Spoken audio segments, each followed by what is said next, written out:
മുഖ്യമന്ത്രിയുടെ ഔദ്യോഗിക വസതിയായ ക്ലിഫ് ഹൗസിന് ബോംബ് ഭീഷണി. തമ്പാനൂർ പോലീസ് സ്റ്റേഷനിലാണ് ഭീഷണി സന്ദേശം എത്തിയത്. PS അനുരാഗ് നമുക്കൊപ്പം ചേരുകയാണ്. അനുരാഗ്, എവിടെ നിന്നാണ് സന്ദേശം എത്തിയത്? പരിശോധന എങ്ങനെ പുരോഗമിക്കുന്നു? ബിനിൽ, അല്പസമയം മുൻപാണ് തമ്പാനൂർ പോലീസ് സ്റ്റേഷനിൽ ഇമെയിലായി ഭീഷണി സന്ദേശം എത്തിയത്. ക്ലിഫ് ഹൗസിൽ, മുഖ്യമന്ത്രിയുടെ ഔദ്യോഗിക വസതിയായ ക്ലിഫ് ഹൗസിൽ ബോംബ് വച്ചിട്ടുണ്ട് എന്നുള്ളതാണ് ഈ സന്ദേശത്തിൽ പറയുന്നത്. ആരാണ് ഇത് അയച്ചത് എന്നടക്കമുള്ള കാര്യങ്ങൾ പോലീസ് പരിശോധിച്ച് വരുന്നതേ ഉള്ളൂ. ഇപ്പോൾ നമ്മൾ ദൃശ്യങ്ങളിൽ കാണുന്നത് ക്ലിഫ് ഹൗസിലേക്ക് പോകുന്ന പ്രധാന പാതയാണ്. ഇവിടെ ഇപ്പോൾ പരിശോധന ആരംഭിച്ചു കഴിഞ്ഞു. ഡോഗ് സ്ക്വാഡും ബോംബ് സ്ക്വാഡും പരിശോധന നടത്തുകയാണ്. ഉന്നത പോലീസ് ഉദ്യോഗസ്ഥരടക്കം ഇവിടേക്ക് എത്തിയിട്ടുമുണ്ട് എന്നുള്ളതാണ് മനസ്സിലാക്കുന്നത്. കഴിഞ്ഞ ദിവസവും തിരുവനന്തപുരത്ത് ബോംബ് ഭീഷണി ഉണ്ടായിരുന്നു. തമ്പാനൂർ ബസ് ടെർമിനലിനാണ് ബോംബ് ഭീഷണി ഉണ്ടായത്. ഏറ്റവും ഗുരുതരമായ കാര്യം, കഴിഞ്ഞ 3 മാസത്തിനിടെ 50-ലധികം വ്യാജ ബോംബ് ഭീഷണിയാണ് തലസ്ഥാനത്ത് ഉണ്ടായിരിക്കുന്നത്. ഇതെല്ലാം ജിമെയിൽ വഴിയും ഹോട്ട്മെയിൽ, ഔട്ട്ലുക്ക് മുഖേനയാണ് സന്ദേശങ്ങൾ എത്തുന്നത്. പ്രതികളെ കണ്ടെത്താൻ സൈബർ പോലീസ് ജിമെയിലിൻ്റെയും മൈക്രോസോഫ്റ്റിൻ്റെ അടക്കം സഹായം തേടിയിട്ടുണ്ടായിരുന്നു. പക്ഷേ ഉപകാരപ്രദമായ ഒരു വിവരവും ലഭിച്ചിട്ടില്ല എന്നാണ് മനസ്സിലാക്കുന്നത്. അതാണ് ഈ പ്രതിയെ പിടികൂടാനുള്ള ഒരു കാലതാമസമായി പറയുന്നത്. എന്തായാലും ഈ വ്യാജ ഇമെയിൽ സന്ദേശങ്ങൾ, ബോംബ് ഭീഷണി സന്ദേശങ്ങൾ തകൃതിയായി തന്നെ വരുന്നു. അപ്പോഴും ഒരു മറുവശത്ത് ആ പ്രതിയെ പിടികൂടാൻ പോലീസിന് സാധിക്കുന്നില്ല എന്നുള്ളതാണ് ഗൗരവതരമായ കാര്യം. എന്തായാലും ക്ലിഫ് ഹൗസിൽ പരിശോധന പുരോഗമിക്കുകയാണ്. ഈ പ്രതികളെ പിടികൂടാൻ ഒരു പ്രശ്നമായി പറയുന്നത് ഈ ഇമെയിലിന്റെ എല്ലാം IP അഡ്രസ്സ് വ്യാജമാണ്. ഈ IP അഡ്രസ്സ് കണ്ടെത്താൻ എടുക്കുന്ന കാലതാമസമാണ് പ്രതിയെ പിടികൂടാനുള്ള ഒരു പ്രശ്നമായി പോലീസ് ഉദ്യോഗസ്ഥർ പറയുന്നത്. എന്തായാലും നേരത്തെ സൂചിപ്പിച്ചതുപോലെ ക്ലിഫ് ഹൗസിൽ പരിശോധന നടക്കുകയാണ്. ഉന്നത പോലീസ് ഉദ്യോഗസ്ഥരെല്ലാം ഇവിടേക്ക് എത്തുന്നുണ്ട്. മുഖ്യമന്ത്രി എന്തായാലും ഔദ്യോഗിക വസതിയിലില്ല. അദ്ദേഹം ചികിത്സയ്ക്കായി അമേരിക്കയിലാണ് ഉള്ളത്. എന്തായാലും പരിശോധന നടക്കുന്നു. സമാന്തരമായി തന്നെ ഈ IP അഡ്രസ്സും അതുപോലെ ആരാണ് ഈ ഇമെയിൽ അയച്ചത് എന്നുള്ള കാര്യം കണ്ടെത്താൻ സൈബർ പോലീസും ശ്രമം തുടരുകയാണ്. ശ്രീരാജ്, പോലീസിന്റെ ശ്രമം ആ വിധത്തിൽ തുടരുകയാണ്. എപ്പോഴാണ് ഈ ഭീഷണി സന്ദേശം ലഭിച്ചത്? ഏതെല്ലാം പ്രധാനപ്പെട്ട പോലീസ് ഉദ്യോഗസ്ഥർ അവിടേക്ക് എത്തി? ശ്രീരാജ്, അനുരാഗ്. ബിനിൽ, അല്പസമയം മുൻപാണ് തമ്പാനൂർ പോലീസ് സ്റ്റേഷനിൽ ഇമെയിൽ സന്ദേശമായി ഈ ഭീഷണി സന്ദേശം എത്തിയത്. ആ സമയത്ത് തന്നെ ബോംബ് സ്ക്വാഡും ഡോഗ് സ്ക്വാഡും ഇവിടേക്ക് എത്തിയിട്ടുണ്ട്. എന്തായാലും ഇത് വ്യാജമാണ് എന്നുള്ളതാണ് പ്രാഥമിക വിലയിരുത്തൽ. എന്നിരുന്നാലും കൃത്യമായ പരിശോധന എല്ലായിടത്തും നടത്തുന്നുണ്ട്. ക്ലിഫ് ഹൗസിന് സമീപത്തായി മന്ത്രിമാരുടെ ഔദ്യോഗിക വസതികൾ കൂടിയുണ്ട്. മിക്ക മന്ത്രിമാരുടെയും ഔദ്യോഗിക വസതി ക്ലിഫ് ഹൗസിന് മുന്നിലായും പുറകിലായും തന്നെയാണ്. അതുകൊണ്ട് തന്നെ കൃത്യമായ പരിശോധന, വിശദമായ പരിശോധന ഇവിടെ നടത്തി വരികയാണ്. ഇപ്പോൾ തിരുവനന്തപുരം DCP അടക്കമുള്ള സംഘം ഇവിടേക്ക് എത്തിയിട്ടുണ്ട് എന്നാണ് മനസ്സിലാക്കുന്നത്. എന്തായാലും പരിശോധന പുരോഗമിക്കുന്നു.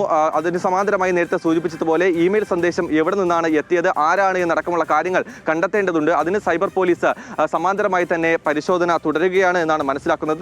നേരത്തെ സൂചിപ്പിച്ചതുപോലെ 2 മാസത്തിനിടെ തലസ്ഥാനത്ത് മാത്രം 50-ലധികം ഇത്തരത്തിൽ വ്യാജ ബോംബ് ഭീഷണികൾ എത്തിയിട്ടുണ്ട്. പക്ഷേ ഇതുവരെയും പ്രതികളെ പിടികൂടാൻ പോലീസിന് സാധിച്ചിട്ടില്ല. അത് IP അഡ്രസ്സ് കണ്ടെത്താനുള്ള ഒരു ബുദ്ധിമുട്ട് എന്നുള്ളതാണ് പോലീസ് പറയുന്നത്. എന്നാലും ഇത് തുടർന്നുകൊണ്ടിരിക്കുന്നു. ആ സമയത്തും പ്രതികളെ 2 മാസവും 3 മാസവുമായി ഇത്രയധികം ബോംബ് ഭീഷണികൾ എത്തിയിട്ടും പ്രതിയെ ഇതുവരെ പിടികൂടാനായിട്ടില്ല എന്നുള്ളത് ഗൗരവതരമായ സംഭവം തന്നെയാണ്. സൈബർ പോലീസ് എല്ലാം വലിയ സാങ്കേതിക വിദ്യകളോടെ പ്രവർത്തിച്ചു വരുന്ന ഈ സമയത്തും പ്രതിയെ കണ്ടെത്താനാകുന്നില്ല എന്നുള്ളത് ഗൗരവതരമായ വിഷയം തന്നെയാണ്. എന്തായാലും നിലവിൽ പരിശോധന പുരോഗമിക്കുകയാണ്. ബിനിൽ, അനുരാഗ്, ഈ പരിശോധന എങ്ങനെ തുടരുകയാണ്? അനുരാഗ് നേരത്തെ ചൂണ്ടിക്കാട്ടിയതുപോലെ വളരെ ഗുരുതരമായിട്ടുള്ള ഒരു പ്രശ്നം ഇവിടെ നിലനിൽക്കുന്നുണ്ടല്ലോ. അനുരാഗ്, തിരുവനന്തപുരത്ത് മാത്രം ഇത്രത്തോളം അധികം വ്യാജ ബോംബ് ഭീഷണി ലഭിച്ചിരിക്കുകയാണ്. IP അഡ്രസ്സ് മാസ്ക് ചെയ്യപ്പെട്ടതോ അല്ലെങ്കിൽ വ്യാജ IP അഡ്രസ്സ് ഉപയോഗിച്ച് മറ്റ് കൺട്രി കോഡുകൾ കാണിച്ചോ ഒക്കെ ആയിരിക്കും ഈ ഇമെയിലുകൾ അയക്കപ്പെടുന്നത്. പക്ഷേ അതിനെ ഭേദിക്കാൻ നമ്മുടെ സൈബർ സെക്യൂരിറ്റി സംവിധാനങ്ങൾക്ക് സാധിക്കുന്നില്ല എന്നുള്ളത് ഒരു നാണക്കേട് തന്നെയാണ്. മാത്രമല്ല, തിരുവനന്തപുരത്ത് ഈ കഥയാണെങ്കിൽ മറ്റു ജില്ലകളിലും മറ്റ് ഈ താലൂക്ക് ഓഫീസുകൾ കേന്ദ്രീകരിച്ചെല്ലാം തന്നെ പല ബോംബ് ഭീഷണികൾ എത്തിയത് നമ്മൾ കണ്ടതാണ്. പോലീസ് എന്താണ് ഈ കാര്യത്തിൽ യഥാർത്ഥത്തിൽ പറയുന്നത്? IP അഡ്രസ്സ് മാസ്ക് ചെയ്യപ്പെട്ടാൽ അല്ലെങ്കിൽ IP അഡ്രസ്സ് മാറ്റി വ്യാജ IP അഡ്രസ്സ് ആണെങ്കിൽ ഒരിക്കലും ഈ പ്രതികളിലേക്ക് എത്താൻ സാധിക്കില്ല എന്നുള്ളതാണോ?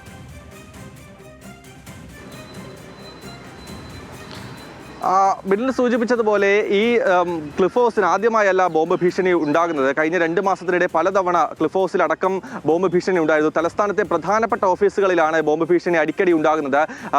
സംസ്ഥാന പോലീസ് ആസ്ഥാനത്തിന് ഉണ്ടായിട്ടുണ്ട്, റെയിൽവേ സ്റ്റേഷനുകൾ, വിമാനത്താവളം, അങ്ങനെ പ്രധാന ഇടങ്ങളിലെല്ലാം ഈ ബോംബ് ഭീഷണി 2 മാസത്തിനിടെ പലതവണ ഉണ്ടായി. അപ്പോഴെല്ലാം പോലീസ് പലതവണ കിണഞ്ഞ് ശ്രമിക്കുന്നു, ഈ IP അഡ്രസ്സ് കണ്ടെത്താനുള്ള ശ്രമം നടത്തുന്നു.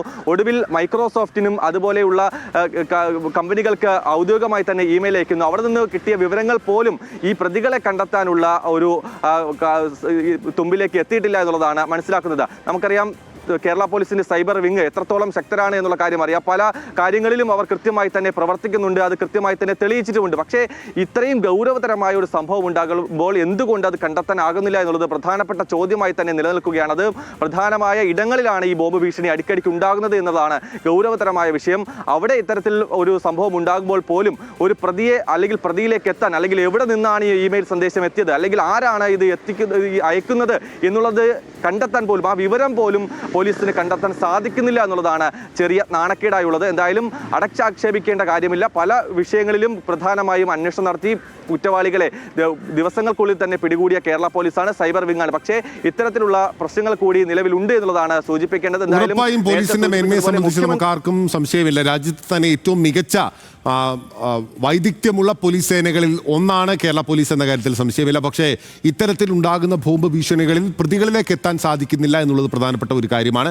എന്തായാലും മുഖ്യമന്ത്രിയുടെ ഔദ്യോഗിക വസതിയായിട്ടുള്ള ക്ലിഫ് ഹൗസിന് മുന്നിൽ നിന്നാണ് VS അനുരാഗ് നമുക്കൊപ്പം ചേർന്നത്. അവിടെ വീണ്ടും ബോംബ് ഭീഷണി എത്തിയിരിക്കുകയാണ്. വ്യാജമാണോ അതോ എന്തെങ്കിലും തരത്തിലുള്ള ത്രെട്ട് ഉണ്ടോ എന്നുള്ള കാര്യം ബോംബ് സ്ക്വാഡും പോലീസും ചേർന്ന് പരിശോധിക്കുകയാണ്.